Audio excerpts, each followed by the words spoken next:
তাহলে তাসদিদের যে নিয়ম এখন আমি আপনাদেরকে দেখাচ্ছি এবং তাসদিদ কিরকম বা কিরকম তাসদিদ দেখতে কিরকম সেটাও আমি আপনাদেরকে দেখাই দিচ্ছি এবং তাসদিদওয়ালা হরফ কাকে বলে সেটাও আমি আপনাদেরকে বুঝিয়ে দিচ্ছি। আপনারা একটু দেখেন, যদি আমরা এইভাবে একটা দাগ দেই তাহলে দাগের এটা হচ্ছে উপর আর এটা হচ্ছে নিচ, তাহলে সবসময় তাসদিদ উপরে থাকে। তাহলে এক দাঁত, দুই দাঁত, তিন দাঁত।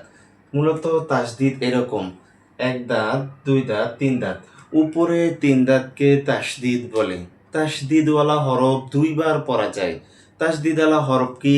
যেই হরফের উপর তাসদিদ থাকবে সেটাই হচ্ছে তাসদিদওয়ালা হরফ। তাহলে আমরা যদি এখানে একটা বা নেই, ধরুন আমরা একটা বা নিলাম আর বায়ের উপর তাসদিদ আছে, তাহলে এটা হবে তাসদিদওয়ালা হরফ।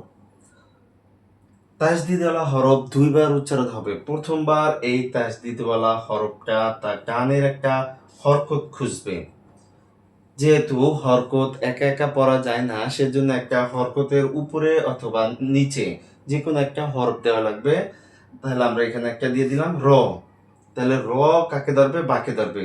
ডানের হরফটা বামের হরফকে ধরবে, যেমন র বা জবর রব। এই একবার।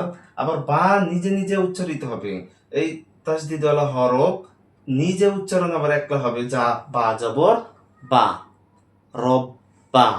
তাহলে এই বা একবার এই হরকতের সাথে, আবার বা নিজের হরকতের সাথে, এই দুইবার এরকম করে পড়তে হবে, এরকম করে উচ্চারিত হয়। তাহলে র বা জবর রব, বা জবর বা, রব বা।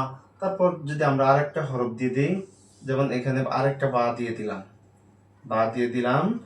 বায়ের উপরে ধরেন তাসদিদ আছে, আর তাসদিদওয়ালা হরফটা দুইবার উচ্চারণ হবে। আর এটার সাথে একটা আমরা অন্য একটা হরফ দিয়ে দিই, সদ দিয়ে দিই, সদ দিয়ে দিই। তাহলে সদ বা জবর সব, বা জবর বা, সব বা। অথবা যে কোনো একটা হরফ আমরা দিতে পারি এখানে।